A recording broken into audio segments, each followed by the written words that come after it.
Welcome back to the party on CHMR. I'm your host, Warren Gordon. And I'm Chelsea Skanes. Here in the second hour of the party.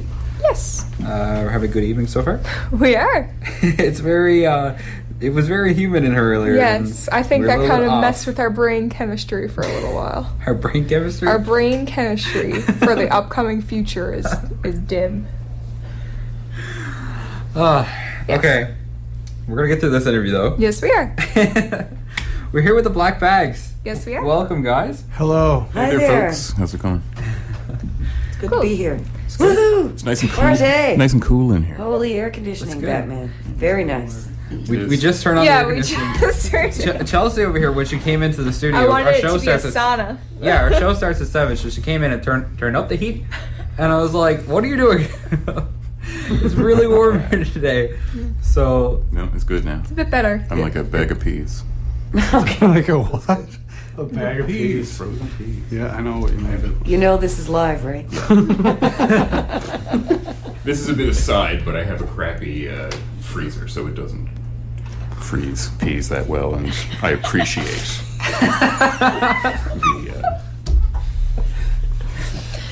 The All right. coolness. I like these guys On with already. the show. So do you guys want to introduce yourselves and, talk a little bit about what you play and your role in the band? Sure. You start, Marcel. You're the band leader. Oh yeah, sure. I'm Marcel. I play guitar and sing a few songs. And I'm Liz Solo, and I play drums and sing a few songs. I'm Mike Kane, and I play bass. Cool. So how long has the Black Bags been on the go? Huh. Well, it's funny you should ask. No, we've been on the go for a long time. Really long time. Yeah, we started as a different band, which basically Marcel had a project called Fuzzy Pumper, and then Tony Tucker used to play with them, and then I really wanted to up my drumming skills, so I sort of slid in there and took over for about a year. And then we reformed under a different name, LHTB, if any of our old fans remember. Which means Little Horse and the Terror Birds. Yeah. Don't ask. Yeah. We used to smoke a lot of pot. Used to.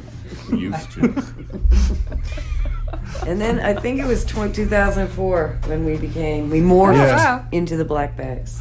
And of course, we play in another band together. We won't mention. We won't talk about that other band.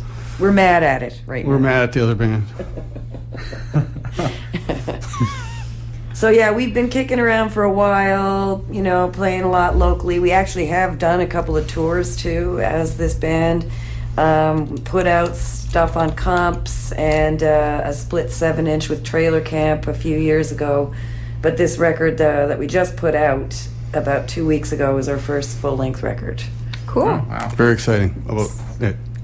Yeah, we're really excited about it because it's this document of what we've been doing for the last while, and we're also really happy with how it turned out. And we got to work with great producers, which we've never really done before. We've always self-produced, and this time we kind of let other people in, and we're really happy with how it actually went. Oh, and those producers are Jody Richardson and Grant King. and Grant King. Oh.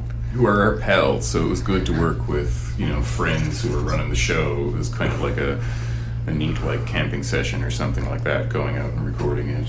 And, yeah, it's just... And they know everything about music, pretty much. Yeah, they're They're so very good skilled. at what they do. They really are. Great players and amazing composers, arrangers, and yeah, it's wonderful. They could tell us what we were doing wrong, which was quite often. Cool. So are we ready to hear a track off of this album? Sure. All right. We're back here on the party on CHMR. Back here with the Black Bags. Yes, we are. Hello. So you guys, obviously we just listened to track off the new album. Can Yep. you say the name of it? Because I can't. Kelowna. Yes. Kelowna Rocks is the name of the Rocks. song. All right. So do you want to talk a little bit about the process of creating this album? We went to Babel's and recorded all the bass and drums up there and the guitars. Yeah, and then we worked in different studios to record vocals and do some of the guitars and overdubs of instrumentation Right. and the vocals. The process, of course, I guess, is really long too because of the writing process Right. and the rehearsal process, and then so it actually kind of took us a while. Because after you record it, you have to mix it, and there's so many decisions that need to be made, and then you have to master it, and then you have to get the artwork together, and it's a lot of decision making before you have to conceptualize an awful lot before you actually get the thing in your hands. Right. So approximately how long did it take you guys to kind of put it all together? And Almost a year. yeah. Yeah, it was about a year from recording of bed tracks to final product. Right. And then before that, we did do a fair bit of demoing and listening and stuff like that. So, So I know there was no snow when we started the recording, and there was snow when we finished the recording. yeah. Yeah. So who did your cover art, and kind of why did you choose the image? If you don't know, it's yeah, I was gonna Yeah. say, I wish I could show people, but obviously I can't. But it's a very nice album cover and Thank with you. cover art. Yeah, I really like it. Well, the artist that I've worked with, she's a friend of mine as well, Rhonda Pelly's amazing photographer, visual artist, and she did the cover image for my solo record that I put out a couple of years ago. But we were really interested in the symbolism of the crow and of birds, sort of isolation. We looked through a lot of different images, tried to generate different images, and then saw this one sort of going through some of Rhonda's photographs. Right. So we're using a photograph series by her. Okay. And her and I worked together to sort of lay it out and design it, which was a learning process for both of us. But and we like the idea of going black and white. Yeah, it looks really nice. Very nice Thank you product. kindly.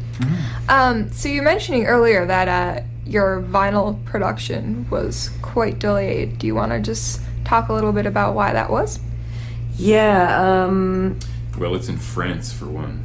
the plant we're working with Yeah. is in France, so I'm just thinking they're really taking their time and making sure it's absolutely perfect over there. We did get test pressings, which sound absolutely great. Yeah, we have so- four vinyl records without covers or anything. Okay. So Which they send to you first so that you can approve of it. But before we went about getting vinyl for ourselves, I don't think I realized what a massive process it is to make vinyl. Yeah. And it's almost the opposite of making a CD. So in a vinyl plant, it's dirty. It's there's machines spewing smoke. There's this. It's also very hands-on. Like the creation of the master for the vinyl is actually kind of done by hand. It's a very specialized skill to create this plate. And it actually takes weeks and weeks to produce vinyl at the best of times. But a vinyl plant is full of people covered in black, with smoke spewing everywhere, and all these machines plopping out this raw material. But a CD plant is pristine with people wearing masks. There's not a speck of dust. boring. And it's very interesting. Yeah, well, it's very interesting how different the sounds are. The cleanliness of the digital sound, but then there's a warmth to the vinyl that we're in love with. And so we're really happy to see this resurgence of vinyl. It's a wonderful thing. And but that's why it's taking so long, because the process is long. Because we wanted very high quality vinyl, so we want the heavyweight vinyl. And France was the only plant we could find that would produce 300 units without making us, pay for an extra 200 jackets. It's very complicated, but basically... it does actually sound better if the record is thicker and heavier. That's the thing with the weight. If anybody wants to make a record, get a heavy one. It'll Yes, sound because the grooves are deeper, so you can get more dynamic range of sound at, deeper low end. So, go the extra mile and get the expensive vinyl. Yeah, there's been a lot of bands recently that I'm putting out vinyl. It's just kind of funny how I found that things have swung. Like, you went from a time where everything was vinyl to where nothing was vinyl, and now it's kind of a bit of the in-between. Well, people kind of thought that for some reason the record players would disappear and you wouldn't be able to get one in 20 years, but that obviously didn't happen. I mean, it was ridiculous to think that it would happen, even though I kind of did myself a little bit, but It makes sense, though. I mean, now we have record players, that convert straight to MP3 and plug right into your computer, so it's easy enough to buy the record because it looks gorgeous and it's a nice, half the time you get a download card with it anyways. So you still get the record on It makes sense, though. A lot of the world's going back to, like, organic, raw material, right? Yeah. Like, Oh, definitely. And, with food and people are getting into natural medicine and stuff, so it would make sense that people are like, why do we want to listen to CDs? Let's listen to vinyl because it sounds more, I don't know, just something about vinyl is much more exciting. It's a lot richer. I mean, when I was a kid and I bought records, it was way more thrilling to get a brand new record and open it up than it ever was to open up a CD. Yeah. You could get posters and whole entire magazines and all kinds of stuff inside vinyl because it would fit, basically. Well, it's a great format for artwork too, which is what's so Definitely. nice about Yeah. vinyl.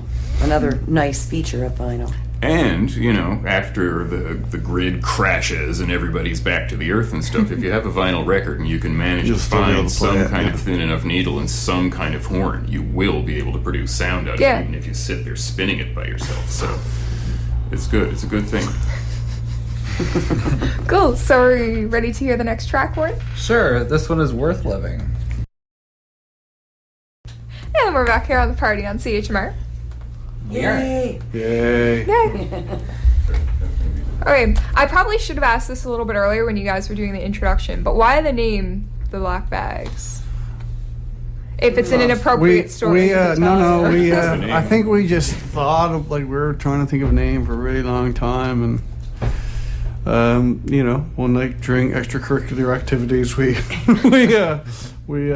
thought of the name The Black Bags, and I think we thought it was I funny. guess Liz is a bit of an old bag, right? So we Yeah, said that's really funny, Marcel.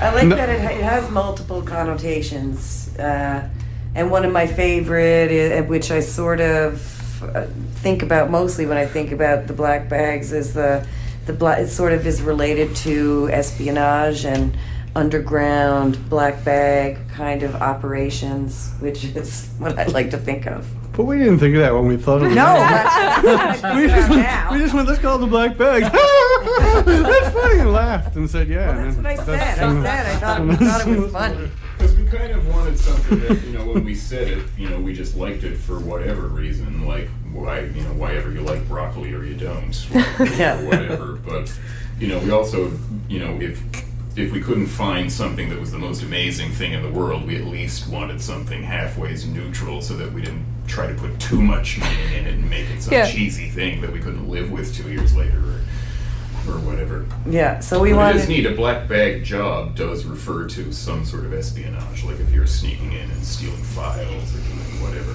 Yeah, But we like that. Yeah. So that's what you guys do on the side, right? The Sometimes. espionage. A little bit of subtle espionage. so where do you guys typically play shows? Like, how often? Where? It really fluctuates. We generally play a lot of the venues down on the deck Are down we allowed there. to say the names of the bars? Oh, yeah. Yeah, we're down often. Like we had our CD release at Distortion, which is really the kind of rock bar in town right now. It's Played where rock CBTGs lives. a fair bit. CBs we play a fair bit. Scanlon's a few times. We do play Scanlon sometimes because you can do a sort of earlier show there for a couple of hours and then turn it into something different for late night or whatever. And the Ship will still play in the Rock House. We've played a fair bit recently too because we had some big shows there. Did some big benefits too. So yeah, the usual kind of rock bars in the town. Right.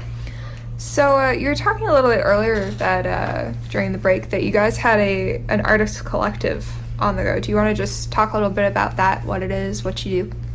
Yeah, we around the same time as the Black Bags formed, actually, we got together. We were working with a bunch of other artists and formed Rock and Roll Records. and we became this independent label. This is actually a record on that label. It's just that we've changed the label's name to the Black Bag Media Collective, because we started out doing records, but then the artists around us and ourselves, myself in particular, work in different disciplines. So the collective kind of exists to support whatever project people in the collective want to do, and it became about more than records. So that's why we changed our name. But this record, I believe, is either our 15th or our 16th record. Wow. That we've put out. And we also run a studio down on Water Street. We do a lot of stuff.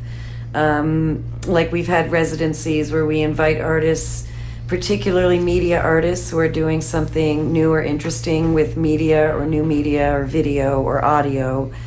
So we had a big project last summer where we collaborated with the Sound Symposium and had online musicians working with us with virtual instruments, composing, and did a bunch of presentations that way. What we got coming up for the collective, besides supporting this record in every way that we can, is I'm working with Jody Richardson to create a multimedia play called Newfoundlandistan, Okay. which is going to be produced by the collective, coming out within the next year, hopefully, fingers crossed. And then working in video and stuff. We're hoping to marry some of the video stuff with the Black Bags and create some neat video for the band in the next few months as well. And we are back here on the party.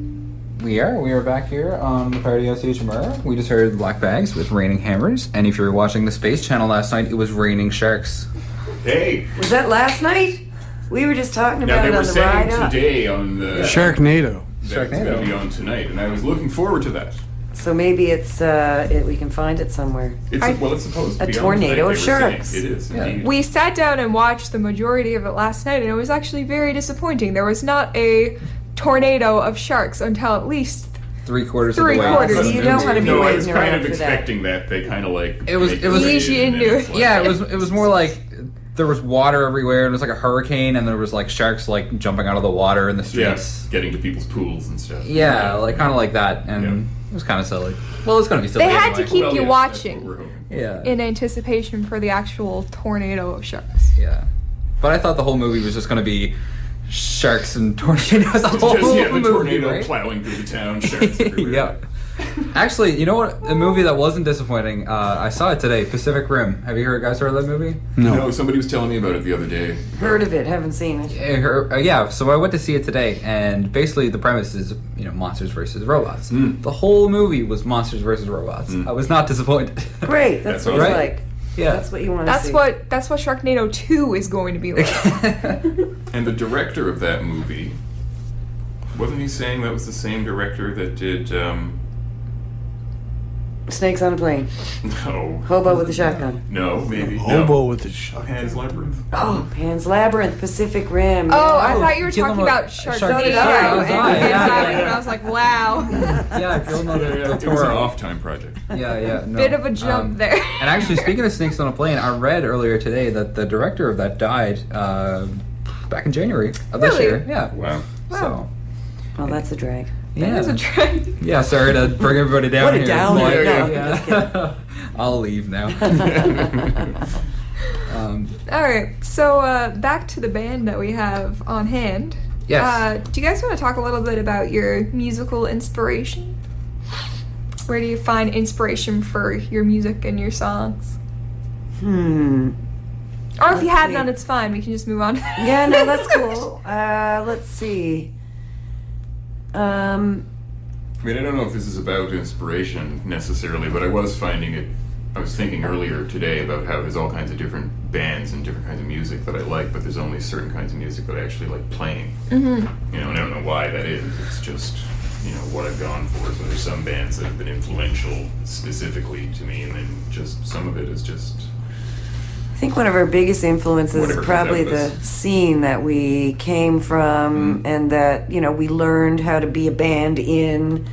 We really feed a lot off each other. I don't cite a lot of influences, Yeah, nothing really that.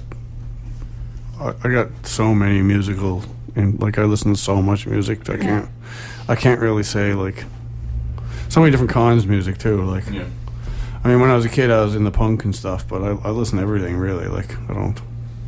Yeah. So and But if yeah. I had to say, you know what I mean? Like, even though I like both of them, I'd say Husker Du probably influenced the way I play and the songs I like to play more than Yeah. Davy Jones or, Yeah. for sure. you know, like, Yeah. I guess Husker Du and I kind of think. Guided by Voices. Oh, the We're guys big Guided are by Voices these nerds. two. I'm like a fan, but these guys are like uber nerd fans Yeah. of Guided by Voices. although the last record might be the last one again for a little while. I'm kind of crossing my fingers he's going to go back to Boston Spaceships. Oh yeah, there you go. So yeah, a lot of influences, but mostly I think our influences are our biggest influences might just be local.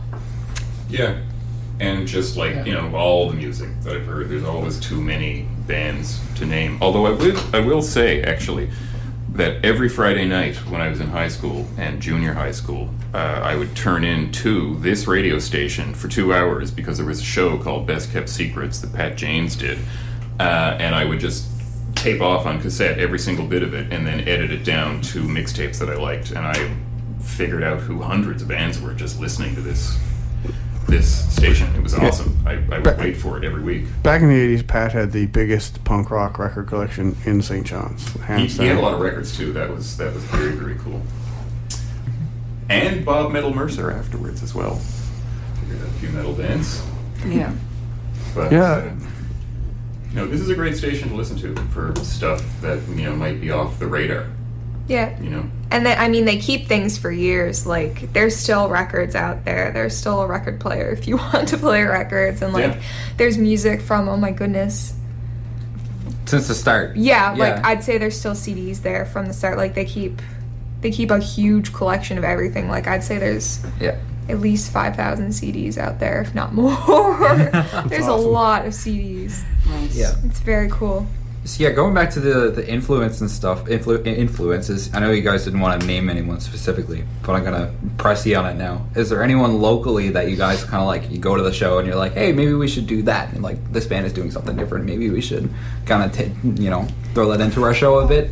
I don't know. There's bands I like locally, but Yeah. I don't know if there's any that I would say I borrow from. Like, I really like, the Pathological Lovers are a really good band, and Okay. What is the question? Well, he's asking if Yeah, there's so- anyone locally that we would, You could be inspired. by. Or even you just kind of go to the show and you're like, hey. these There's guys- local people I More really by- like, more like. by what they do than the music, rather Yeah. just like by Still counts. their initiative and their willingness to not just die. You know. Yeah, One of- bands one of- incorporating visuals, like we played with our friend Dan Moore's band recently, and I'm sitting here feeling really bad because I can't remember the name of the band. They're new, but they had all these visuals going, things like that. I often get ideas watching what people do, or watching a band and being, wow, they're really showing us up. We've really got to practice more. Yeah. You know, like there's a lot of great artists around that I'm always drinking it in, you know.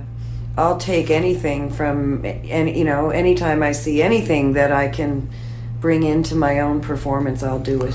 You always turn it into your own, though. Like, Yeah. you don't, yeah. And I guess locally too, when I first got into the punk rock scene, like, you know, when I was like back at the end of the 80s or whatever, before I started playing guitar and stuff, there was a lot of local hardcore bands and punk rock bands like Tough Justice and Schizoid and Dog Meat Barbecue, and The Riot. you know, that kind of made me want to get a guitar and start playing some simple, fast songs, and you know. And the that Liz kind of Picard stuff. band. That was pretty inspiring. Yeah. And the Liz Picard band. Yeah. I was a fan of Red early Scare. bands before I actually joined. I saw Liz, yeah. The first time I went to see a band called Deja Voodoo play, and this band I'd never heard of opened up for him called Red Scare. And I'd never met Liz. This is before I'd ever even met Liz. And there was Liz singing with members of this other band called The Riot, who turned into Red Scare. And, I fell in love with her voice. And years later, I started playing in a band with her, and it was wicked. Yes, my son. It's going back a ways. That's going back in time. But yeah, all those bands that Mike just referenced, I guess they would be huge influences. You know, because coming on the scene and seeing all these boys playing punk rock, it's what I wanted to do. So, and I just didn't know what was going on in this town at the time. It all happened around the same time. I discovered a few punk rock records, this radio station, hopped on a skateboard, found Downtown, Games Arcade, bands going around and stuff like that. And it was just, yeah, it was really inspiring seeing those guys do it and seeing that it was simple enough. You know, I went down to Fred's and Dog Meat Barbecue had their now pretty infamous cassette, you know, Dead Dogs of the Summer of Love, and you pick it up in a Ziploc bag with a bunch of pins and stuff. And you know, I remember the cover was just a Kodak photo folded, you know, and it was that easy. You just do it yourself, right? Yes. It's cool. yeah, so we learned a lot from those guys and that kind of DIY ethic.